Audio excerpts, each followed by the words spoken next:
Se você encontrasse um tabuleiro com o poder de prever o futuro, ou de responder todas as suas perguntas, mas descobrisse que ele foi amaldiçoado por uma bruxa, que vai trazer a morte para todos ao seu redor, o que você faria? Com certeza a primeira coisa seria deixar o like e se inscrever no canal. Aqui é o Drake, e nesse vídeo do Derrotando Filmes, iremos acompanhar um casal tentando sobreviver a entidades malignas, e eu vou apontar os erros cometidos, o que você não deveria fazer, e tentar tomar as melhores decisões para derrotar o tabuleiro mortal em Witchboard. Essa história macabra começa muitos anos no passado, quando vemos um grupo de bruxas fazendo uma espécie de ritual bizarro, usando um tabuleiro para decidir o destino da sua vítima, o Bispo Grogan. O homem grita para a Naga Soph, que era a líder das bruxas, que deveria tê-la finalizado quando teve a chance, mas a mulher apenas pede que cortem a mão dele para selar o pacto. Porém, quando elas iam desconectar o membro do cara, um grupo de homens aparece finalizando várias delas a tiros e atirando fogo nas que sobraram. Aí, vendo que as suas irmãs não conseguiriam completar o ritual, a Naga Soph pega o machado e tenta desconectar a mão do seu prisioneiro,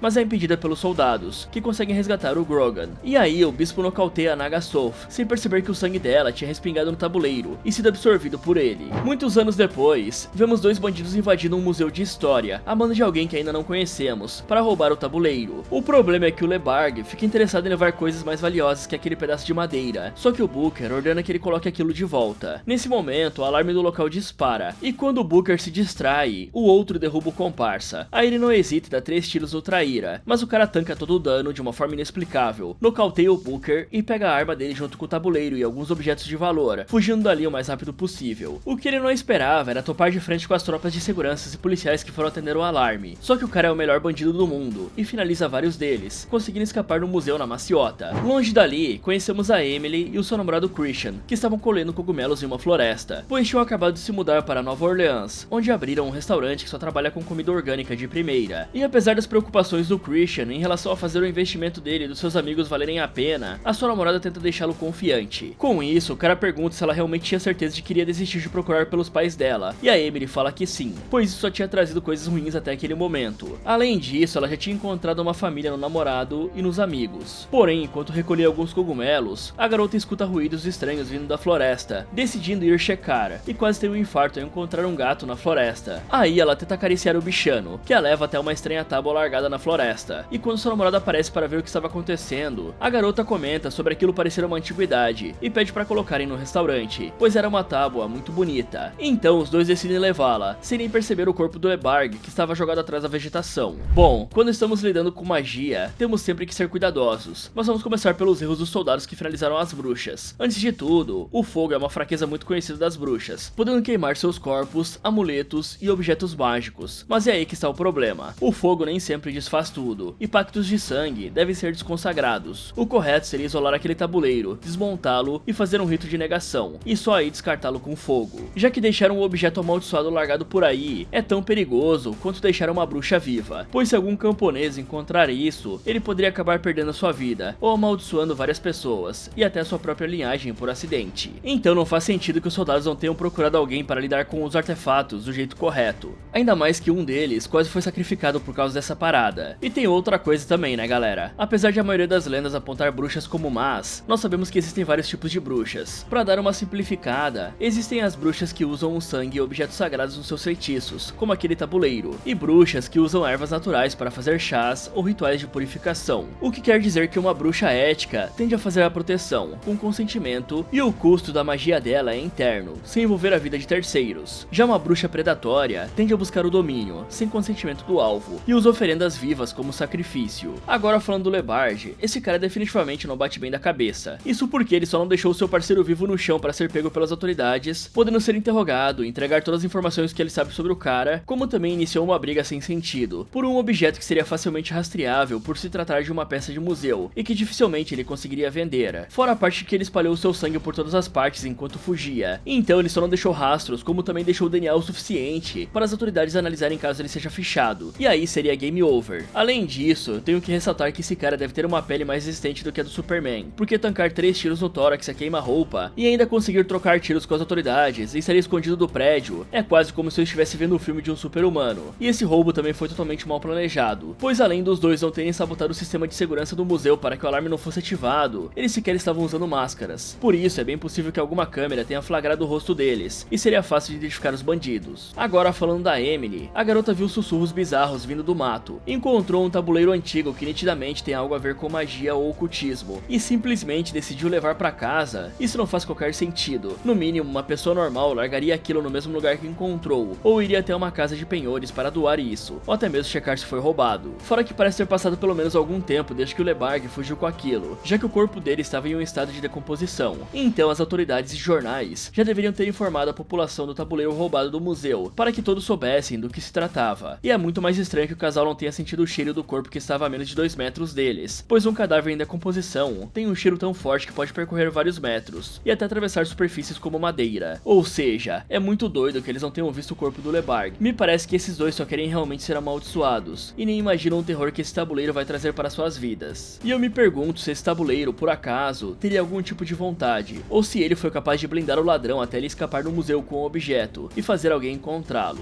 Longe daquela floresta, vemos que o Booker conseguiu escapar das autoridades, e foi até o seu cliente para contar o que aconteceu com o tabuleiro. Mas o Alexander não fica nada contente com o ocorrido, então com a ajuda das suas achas, ele corta a garganta do homem e usa o seu sangue para fazer um feitiço e localizar o tabuleiro. Na noite desse mesmo dia, a Emily e o Christian convidam seus amigos para fazer uma festa em comemoração à abertura do restaurante, que aconteceria no dia seguinte, falando que muitos dos pratos do menu estavam ali para que os convidados provassem. Nesse momento, a sua ex-namorada, Brooke, aparece no local, e o Rich, um dos cozinheiros e amigo do Christian, comenta que tinha convidado a garota, pois ela estava solteira e queria ficar com ela. Isso deixou o Christian um pouco incomodado, mas ele decide aceitar para ver a felicidade do amigo, se é que dá pra chamar isso aí de amigo, né? Então a Brooke se aproxima para cumprimentar o casal, e o Christian pergunta como ela estava. Com isso, a jovem comenta que tinha conseguido uma viagem para Malta, graças à faculdade dela, já que ela estava mestrando em arqueologia e antiguidades históricas. E ela fala que fica feliz em ver que o Christian tinha ficado com uma garota bacana, e conta que ficou sabendo sobre os dois terem noivado, mas estranhou não ver o anel de noivado na mão da Emily. Então a loira comenta que tinha perdido o anel por acidente, enquanto desempacotava as coisas da mudança, e que ficou muito triste por causa disso. E aí ela sai para atender alguns convidados, e deixa a Brooke sozinha com o seu ex. Então a garota comenta que tinha ficado sabendo sobre a Emily ter acabado de sair da reabilitação, e fala que o Christian era esperto por ter aproveitado esse momento para ficar com ela. Isso deixa o cara nitidamente irritado, e para evitar uma briga, a Emily puxa a Brooke para mostrar para ela o tabuleiro que havia encontrado, e aquele objeto deixa a mulher muito intrigada, pois ela conta que aquilo era uma tábua de pêndulo, usada por bruxas e religiões pagãs para se comunicar com espíritos, e até fazer feitiços muito poderosos, sendo um objeto que inspirou a criação do famoso tabuleiro Ouija. Isso deixa a loira muito curiosa, e ela decide fazer um teste com o tabuleiro. Nisso ela resolve usar o seu colar, que por ironia é uma cruz, para perguntar se o restaurante deles daria certo no futuro, mas o tabuleiro não reage. Só que quando a jovem questiona se ela e o Christian iam realmente se casar, algo bizarro acontece. Todas as velas da casa pulsam em chamas, e o fogo da lareira sobe tanto que acerta um pássaro que estava escondido na chaminé, fazendo a ave voar em chamas por todo o local e atear fogo em uma cortina. Mas o Rich consegue agir rapidamente e abre a janela para o animal ir embora. Isso deixa todos assustados, e a Emily comenta como foi bizarro realmente ter acontecido algo, e a Brooke comenta que era sempre assim, que às vezes nós batemos a porta, mas nos surpreendemos quando uma entidade responde. Depois desse evento bizarro, a festa acaba, e no dia seguinte, vemos a Emily arrumando a casa e falando com a sua irmã no telefone, que pergunta se a garota realmente tinha largado os tóxicos e decidido parar com a busca por seus pais, já que isso estava destruindo a sua mente. Porém, quando ela vê o tabuleiro, a garota desliga o telefone e decide que iria tentar usar o tabuleiro novamente. E mexendo um pouco no objeto, a Emily encontra embaixo do olho um pingente feito com dedo humano. Nesse momento, a garota vê uma notícia na televisão, contando que um tabuleiro antigo foi roubado, e ela percebe que estava com aquele objeto em mãos. Mas ao invés de levar aquilo de volta para o museu imediatamente, a garota resolve usá-lo para perguntar onde estava o seu anel de noivado, e o dedo começa a apontar para a direção do objeto. Enquanto isso, no andar de baixo, vemos os rapazes preparando a cozinha para a inauguração do restaurante, e o Rich comenta que levou a Brooke embora na noite anterior, mas que não conseguiu ficar com ela, pois a garota nitidamente ainda sentia algo pelo Christian. E aí eles conversam sobre a bizarrice que aconteceu na noite passada, e o Rich insiste que deveriam jogar aquele objeto fora, pois a sua mãe era leitora de tarô, e ele reconhecia uma energia ruim quando sentia. E ao mesmo tempo em que a Emily usava o tabuleiro, o Rich começa a ouvir alguns barulhos do lado de fora, e percebeu que eram alguns gatos, fuçando as latas de lixo. Então ele abre a janela para tentar espantá-los, mas seus colegas o chamam para cortar algumas fatias de carne. Aí, enquanto os caras cozinham, uma das panelas simplesmente pega fogo por causa do que a Emily estava fazendo, e o Rich tenta apagar, mas acaba derrubando o óleo no chão. E no meio da bagunça, um gato aproveita para entrar. Pouco tempo depois, a máquina de corte dos frios começa a dar defeito e funciona sozinha. E quando o Rich vai tentar desligá-la, ele escorrega no óleo e acaba perdendo sua mão no aparelho. Rapidamente, o Zack tenta improvisar um torniquete para estancar o sangramento do amigo e pede que o Christian pegue a a mão do rapaz para os médicos tentarem reimplantá-la. O problema é que o gato que entrou pega a mão e sai correndo com ela pela janela, forçando o rapaz a ir atrás para tentar recuperar o membro, mas infelizmente ele não encontra o animal. Nesse momento, a Emily aparece contando que tinha encontrado o anel de noivado, mas ao ver o sangue na camisa do namorado, ela corre para a cozinha preocupada. Só que quando o casal chega lá, já era tarde demais, pois o Rich já tinha batido as botas devido ao sangramento.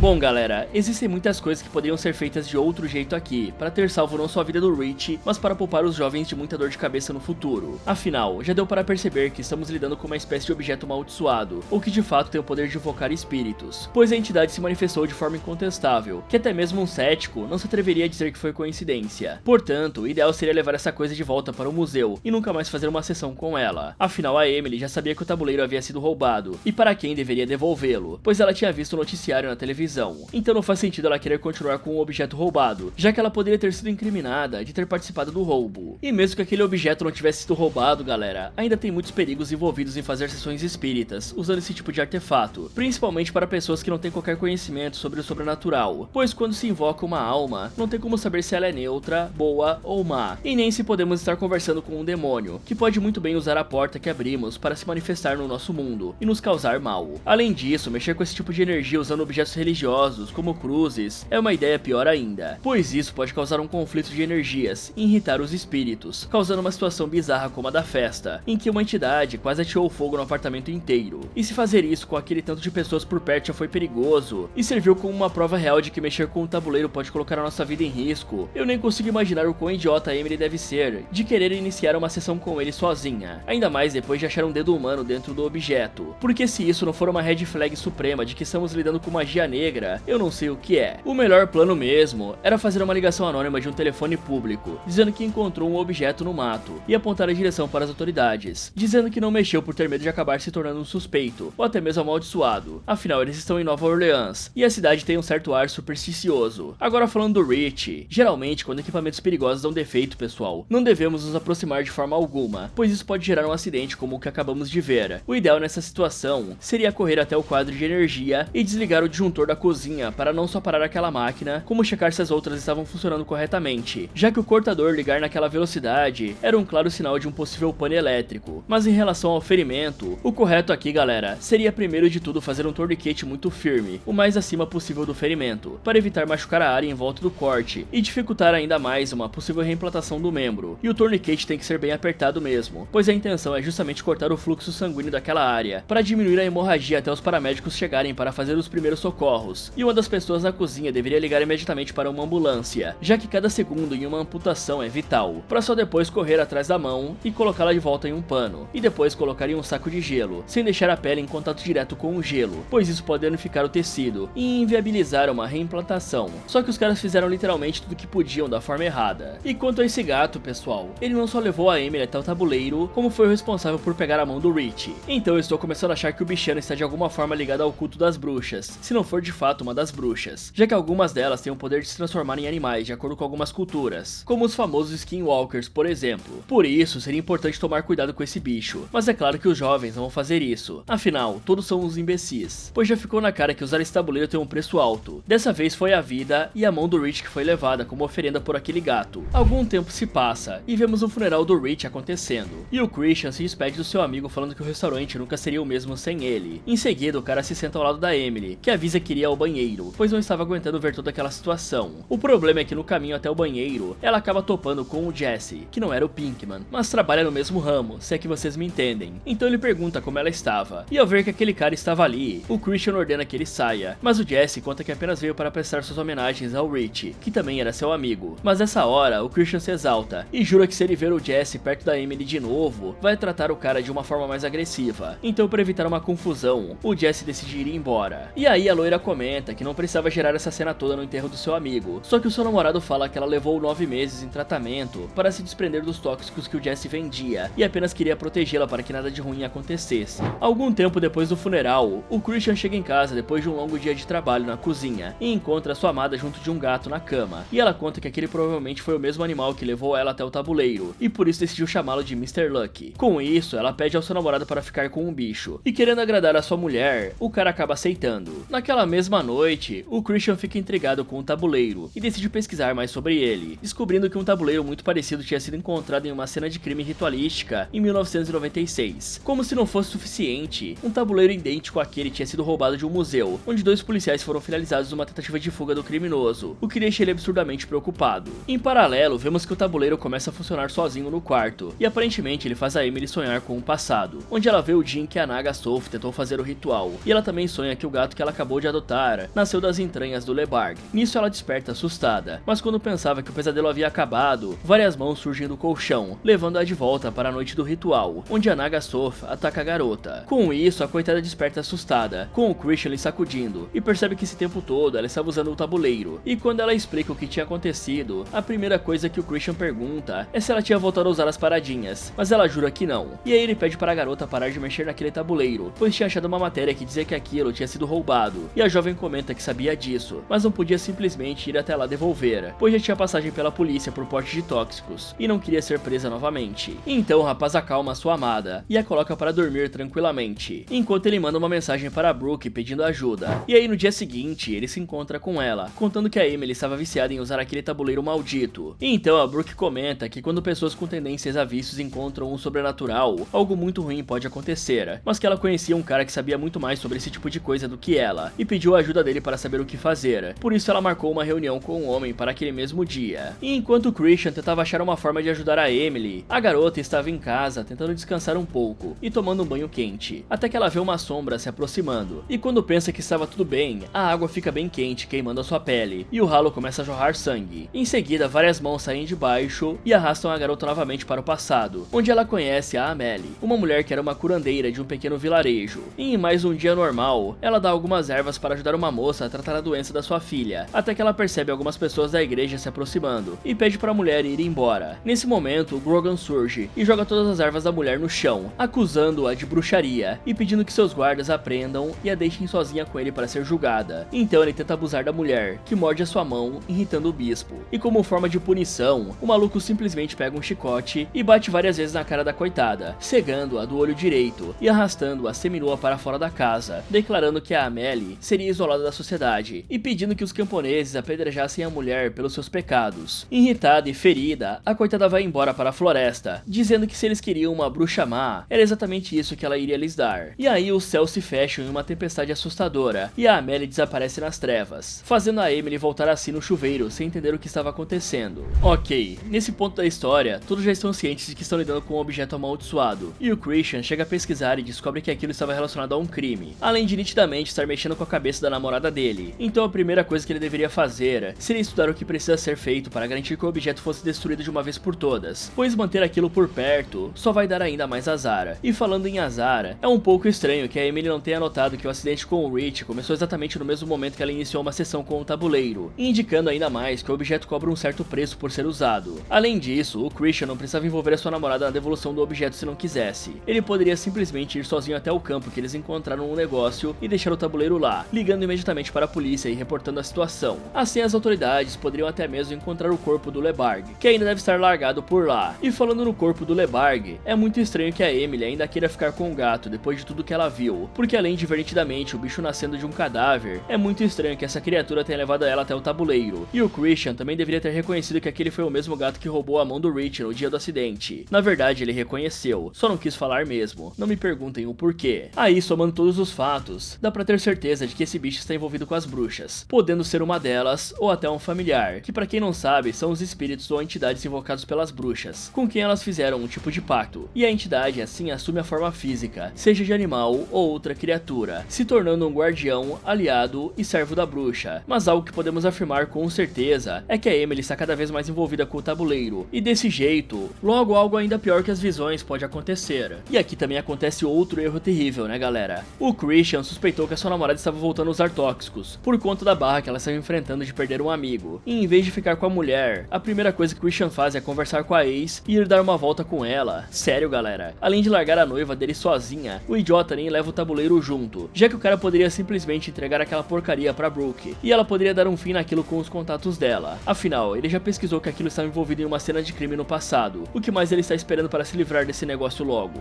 Voltando ao Christian, o cara vai junto a Brooke até a mansão onde o tal especialista morava, e antes de entrarem, ela pede para seu amigo ser mais mente aberta, pois ele veria muitas coisas consideradas estranhas ali, já que a religião região do seu amigo estava comemorando um festival de solstício naquele dia. Nesse momento, o Alexander aparece para cumprimentar os dois e fala que ficou feliz em vê-los ali, pois estavam comemorando um dia especial de fertilidade. E nisso, o Christian vê diversas pessoas seminuas e gente se pegando por toda a casa. Então eles chegam no salão principal, onde conhecem as Ashas, que a Brooke explica serem bruxas brancas de um clã quase extinto. E aí o Alexander pergunta se os dois eram um casal, mas o Christian nega, falando que ambos eram só amigos. Nisso ele toca o rapaz e parece acessar as memórias dele, no momento em que o cara estava dando uma relaxada com a Brooke. E aí o Alexander comenta que sentiu uma conexão entre eles ainda. Com isso, os três vão até o escritório dele, e a Brooke faz o desenho do tabuleiro. E quando bate o olho, o homem já sabe que era a antiguidade que ele estava procurando, e fala que temia pela vida da Emily, pois aquilo foi criado há muito tempo por uma dama da noite que foi expulsa da vila, e criou o seu próprio clã, conhecida como Naga Soph. O Christian até pensa que isso era apenas uma lenda, mas o Alexander garante que não, pois o seu tataravô, Grogan, bateu as botas lutando contra essa bruxa. E ao ouvir isso, o Christian começa a achar que a Brooke estava lhe pregando uma peça, mas o Alexander promete que podia ajudá-los. Mais tarde, o Christian volta para casa e encontra sua amada ali esperando, e dizendo que sabia que o cara tinha saído com a sua ex-namorada, pois o tabuleiro tinha lhe contado. Com isso, ela tira a roupa na frente do rapaz, deixando ele todo animadinho, e o cara até estranha o comportamento dela, mas digamos que o sangue desceu para outro lugar para ele julgar isso agora. Mas mesmo assim, ele pergunta se o Jesse tinha lhe dado alguma coisa, só que a Emily apenas fala que o tabuleiro revelou que aquele maluco não irá mais incomodá-los. E aí vamos para o Jesse, que estava vendendo suas paradas em uma festinha particular em um terraço. Então o dono da festa manda o maluco dar umas paradinhas diferenciadas para uma garota ali, e enquanto o Jesse prepara um pouco dos tóxicos para injetar nela, o Sr. Luck se aproxima e pula na cabeça do Jesse, arranhando seus olhos e fazendo o cara perder o equilíbrio, caindo do prédio e sendo empalado por uma estátua. Nesse momento, voltamos até o casal que estava relaxando, e vemos que todas as velas do quarto pulsam em chamas. Com isso, o Christian se assusta e tenta levantar, mas percebe que sua namorada tinha sido possuída pela Naga Soph. Só que antes do pior acontecer, a loira consegue voltar a si, e fica confusa, pois não se lembra de nada nas últimas horas. Vendo que a situação realmente estava piorando cada vez mais, ele toma a decisão de chamar o Alexander e a Brooke para ir até lá na manhã seguinte. E assim que entra, a primeira coisa que o Alexander nota é o gato, que ele diz ser um ótimo felino, que com certeza seria muito útil para eles. Em seguida, o cara se apresenta para a garota e promete ajudar, explicando que isso tudo estava acontecendo porque ela começou a usar o tabuleiro sem alguém para lhe ajudar a fechar a porta e continuar seguindo a sua vida, mas que após isso ela teria que abrir a mão do tabuleiro, pois não precisaria mais dele, e a garota concorda. Ok, agora que a Naga Soph está conseguindo possuir a Emily, nós precisamos agir rapidamente, pois ela pode estar usando a garota como um receptáculo para reencarnar, ou até mesmo finalizando pessoas ao redor dela para ganhar mais poder. Então, ao invés de fazer uma sessão espírita, seria melhor fazer um ritual para retirar o poder do tabuleiro e desconsagrá-lo para depois destruir o objeto, já que ele está sendo a fonte que a bruxa usa para se manifestar. Quanto ao Alexander, galera, eu sei que pode parecer que ele é o único que poderia ajudar o casal nesse momento, mas é no mínimo estranho o jeito que o Alexander está agindo como se tivesse um interesse a mais naquele tabuleiro. E sabendo que ele é um descendente do padre Grogan, o Christian deveria no mínimo ficar desconfiado dele, já que o Alexander é a pessoa mais provável de estar por trás do roubo do museu, fora que ele é parte de um culto bizarro, e pode estar tramando algo por trás de toda essa gentileza. Então confiar nele tão abertamente assim é burrice. E galera, eu sei que o Jesse é praticamente um vilão aqui, mas o fato de o gato matar o cara só mostra que a entidade desse tabuleiro já está agindo fora de controle. E o pior de tudo é que o casal nem percebe que o familiar já está eliminando pessoas por conta própria. E como eu já tinha comentado, o Alexander não parece ser muito confiável. E o fato dele acariciar o gato e dizer que ele seria muito útil logo após ele finalizar o Jesse só mostra o quanto devemos ficar de olho nesse maluco. Fora que o rapaz usa um discurso ambíguo para ganhar confiança, fazendo o casal aceitar a explicação sem questionar, mesmo depois de ver o ritual bizarro e ele ter lido a mente do Christian. Por isso, o casal não devia permitir que o Alexander realizasse nenhum tipo de ritual ou tocasse no tabuleiro, já que não sabemos com certeza sobre as intenções dele. O melhor seria procurar um padre, médium, um especialista independente, que não estivesse ligado diretamente a possíveis magias negras, cultos e também a Naga Soph. Após as preparações para o ritual, o Alexander se senta perto da Emily e segura o pêndulo, pedindo que ela esvaziasse a sua mente, pois a garota era apenas um receptáculo para quem iriam contatar. E aí a Emily volta para o passado e vê o bispo Grogan levando o tabuleiro até a Naga Soph, que agora era sua prisioneira, e contando que acharam aquele tabuleiro místico no local onde o ritual aconteceria, ordenando que a bruxa lhe ensinasse como aquilo funcionava se não quisesse ser queimada viva. Porém, quando a feiticeira puxa o pingente em forma de dedo do tabuleiro, o homem pergunta de quem era aquele osso, e a mulher mostra que cortou seu próprio dedo para fazê-lo. Com isso, a Naga Soph inicia um feitiço, conectando-se ao momento presente, onde o Alexander estava proferindo o mesmo encantamento, e pouco tempo depois, ela apaga em sua cela, e a Emily volta a si. Então, o Christian pergunta se estava tudo bem, e a garota diz que sim. Com isso, Alexander encerra o ritual, e a loira lhe entrega o tabuleiro, tabuleiro, dizendo que não precisava mais disso. Só que podemos notar que a garota não está agindo normalmente. Então, voltamos ao passado e vemos a Emily acordando na cela da bruxa e percebendo que elas trocaram de lugar. Aí o Grogan aparece e pergunta o que a Naga Soph está fazendo, deixando todos assustados quando ela começa a falar uma língua que ninguém entendia. Nesse momento, uma bruxa que estava ali do lado pergunta se a Naga Soph também sabia falar inglês do rei da Inglaterra, já que eu não mencionei, mas a história antiga se passa na França, galera. Então ninguém ali sabia falar inglês direito. Porém, quando a Emily conta que não sabia quem era, nem o que estava acontecendo, a velha começa a rir e conta que a sua rainha tinha conseguido trocar de lugar com alguém e deixar aquela pobre alma para ser queimada no lugar dela. Voltando ao presente, vemos a Naga Soph no corpo da Emily, indo até a floresta pegar alguns cogumelos especiais que estavam brotando do corpo do Lebard. Em seguida, ela entrega os cogumelos para a cozinheira, mentindo que seu namorado tinha pedido para usá-los nas receitas daquela noite especial. E aí chega o momento de abrir o restaurante, e o Christian percebe que um grande crítico gastronômico havia ido até o local para experimentar os pratos. E aí a Emily toma a frente e vai receber o cara, deixando seu namorado impressionado com a confiança dela. E em pouco tempo, todos os clientes são atendidos e pedem um novo prato da casa que vinha cheio de cogumelos especiais. E aí vemos que o Alexander chega ao local com a Brooke, pois tinha convidado a garota para jantar naquela noite. Só que o cara percebe que a Emily estava estranha, parecendo que tinha hesitado em entregar aquele prato para os clientes. Então ele se aproxima e começa a falar em francês com ela, revelando que sabia sobre a verdadeira identidade da bruxa, falando que aquelas eram as mesmas pessoas que a fizeram sofrer por tanto tempo, e perguntando se ela realmente ia deixar todos saírem impunes. E ao ouvir isso, ela vê o passado e retoma sua postura, entregando todos os pratos ao pessoal. Mas quando a Brooke ia provar os cogumelos, o Alexander a impede, falando que naquela noite ela era alérgica a cogumelos. Pouco tempo após comerem, todos no restaurante começam a agir estranho, como se estivessem sob o efeito de tóxicos. E na cozinha, o gato traz a mão que tinha pegado do Rich e entrega para a Emily, que a serve para o crítico culinário, que nesse ponto já estava totalmente fora de si. E quando o Zack se aproxima da mesa de um casal para servir vinho, a mulher dá uma apalpada no cara, deixando o namorado dela muito irritado. E não demora muito para todos do restaurante começarem a ficar diferentes e brigarem como animais selvagens, usando os talheres do restaurante para finalizarem uns aos outros. E quando o Zack vai junto com uma garçonete servir mais comida aos clientes, o namorado da mulher que o assediou se levanta irritado e finaliza o rapaz a facadas, acertando uma na coitada da outra menina que não tinha nada a ver com a história. E vemos que quem estava controlando tudo aquilo era a Naga Soph, que aproveitou a situação para conjurar feitiços de alucinação, fazendo todos verem uns aos outros como monstros. Enquanto isso, na cozinha, o Christian percebe que a sua ajudante, que provou o molho de cogumelos, estava muito estranha, até que do nada ela puxa uma faca para o cara, vendo ele totalmente desfigurado e com o rosto sem a pele. Com isso, o cara pede ajuda de outra cozinheira e decide checar o que estava acontecendo, sem nem imaginar o banho de sangue que iria encontrar ali fora. Bom galera, eu não sei exatamente quais são as intenções do Alexander, mas eu já vi o suficiente para garantir que esse cara não está nem um pouco preocupado com a segurança do casal. Isso porque ele sequer fez um círculo de proteção usando sal, ou tentou conter o tabuleiro amaldiçoado de alguma forma, mesmo sendo um descendente direto do Grogan e sabendo exatamente o que aquela coisa era capaz. Sendo que, como eu disse antes, destruir corretamente o objeto que porta a maldição pode cortar o poder mágico dele, já que a porta que conecta a Naga Soph ao nosso mundo seria fechada, impedindo ela de se manifestar. E falando no Grogan, eu já não sei mais se esse cara quer destruir as bruxas ou fazer parte dos rituais delas, pois nada disso que estamos vendo teria acontecido se ele simplesmente tivesse destruído o tabuleiro ao invés de levar uma ferramenta mágica até uma bruxa. A sorte dele é que a Naga Soph não consiga fazer nenhum feitiço poderoso com aquela coisa rapidamente, senão todos ali já estariam mortos. E aproveitando que tocamos no assunto de morte, eu entendo que o ódio que a Naga Soph sente pelo que passou na mão da humanidade é imenso, mas finalizar as pessoas no restaurante do Christian não iria resolver nada, afinal aquelas pessoas não tinham nada a ver com o que aconteceu com a coitada, já que estavam há mais de 200 anos no futuro, em um país totalmente diferente do dela. Ou seja, esse pessoal nem mesmo é descendente das pessoas que ela queria se vingar. Já o Alexander, por outro lado, é sim um descendente direto do cara que fez tudo isso com a bruxa, então digamos que ela deveria mudar o foco aqui. Quanto ao Christian, esse cara definitivamente deve ser o pior namorado do mundo, já que ele nota que a sua namorada simplesmente mudou de comportamento e personalidade após o ritual, mas não faz absolutamente nada para tentar investigar essa situação, sendo que ele já tinha visto a bruxa possuir o corpo da loira antes, e é muito estranho que um chefe que tem tantos conhecimentos culinários não saiba diferenciar um cogumelo venenoso de um cogumelo comestível, e também que o chefe da cozinha não olhe os ingredientes que está usando para ver se é algo podre ou fora do padrão de qualidade do restaurante, já que a primeira impressão é a que fica, e ele tinha acabado de abrir o restaurante, então o cara deveria estar mais preocupado em fazer o melhor serviço para cativar os clientes, e eu não acho que causar um massacre ou um envenenamento em grupo seja um bom jeito de começar. E a Brooke também desligou o cérebro nessa parte, já que ela não estranhou um cultista pedir que ela não comesse os cogumelos, e logo depois todo mundo no local começa a se matar. No mínimo, ela deveria alertar o Christian antes da situação piorar e começar a desconfiar do Alexander, talvez até chamar as autoridades para prevenir que algo acontecesse, mas infelizmente agora já é tarde demais. Quando percebe a loucura que estava ao seu redor, a Brooke tenta fugir dali imediatamente, mas o crítico de restaurantes aparece tentando atacá-la. Só que antes do pior acontecer, o Alexander crava um saca-rolhas no cara e pede para a Brooke ir embora, enquanto chama a Emily para acompanhá-lo. Nesse momento, o Christian sai da cozinha e percebe o Alexander levando a sua amada, mas quando tenta abrir a porta, ele nota que ela estava bloqueada por um corpo. Porém, se recusando a deixar a sua amada ir embora com aquele maluco, o Christian usa toda a sua força para abrir a porta. Só que quando ia seguir o Alexander, ele é atacado pelo crítico culinário, e sem ter outra escolha, ele acaba finalizando o homem. Nessa hora, a polícia chega e pede para o rapaz se render, mas o Christian apenas sai correndo e consegue por muita sorte não levar um tiro. O problema é que as autoridades já estavam cercando o local, fazendo o rapaz não só ter que desviar de mais balas, como tentar fugir dali sem ser preso para ajudar a Emily. Mas quando tudo parecia perdido, a Brooke aparece para salvar a pele dele, e aí o Christian conta o que aconteceu e pede para levá-lo até a casa do Alexander para poder resgatar a Emily. Então a mulher fala pro seu ex se esconder no porta-malas para eles conseguirem entrar sem problemas, só que a garota atrai o Christian entregando para os capangas do Alexander. Inclusive um dos capangas parece muito a versão bombada do Yuji do Bom Dia e Companhia. Mas enfim, a Brooke diz que passou anos estudando a cultura das bruxas e achava que agora era melhor começar a praticar de verdade esses ritos. Com isso, os guardas nocauteiam um coitado. E algumas horas depois, o Christian acorda amarrado na frente do Alexander e pergunta o que diabos está acontecendo. Com isso, o homem comenta que para a troca de almas estar completa, a Naga Soul precisava realizar a sua vingança novamente nos tempos modernos, pois no passado ela havia envenenado os aldeões com os mesmos cogumelos que o Christian entregou aos seus clientes no jantar, e revela que o seu antepassado, o Bispo Grogan, já sabia dos poderes infinitos da Naga Soul. Afinal, o poder da bruxa pertencia a ele, e o Alexander queria ser o mestre da feiticeira assim como o Grogan, e governar o mundo da magia ao seu lado. Nisso, o Christian pergunta o que a maior feiticeira do mundo iria querer com o cara, e o cara apenas fala que uma rainha precisaria de um rei à altura para ajudá-la. Com isso, o Alexander leva o Christian até o saguão principal da casa dele, e lhe revela mais uma coisa. Aquele crime que havia acontecido em 1996, na realidade, foi uma finalização de uma bruxa da mesma linhagem da Naga Soul, e aquela mulher na foto era ninguém menos que a mãe da Emily. Por isso, a garota nunca conseguiu encontrar seus pais, ou seja, o destino realmente guiou tudo para aquele momento, fazendo a grande feiticeira reencarnar no corpo de uma das suas descendentes. Nesse momento, a Emily aparece totalmente possuída pela bruxa, mas o Christian se recusa a acreditar que a Emily já não existia mais. Então Alexander faz uma proposta. Se ele realmente conseguisse trazer a sua amada de volta, o cara iria deixar os dois saírem vivos, mas caso o Christian não conseguisse, ele serviria de sacrifício para mais um ritual.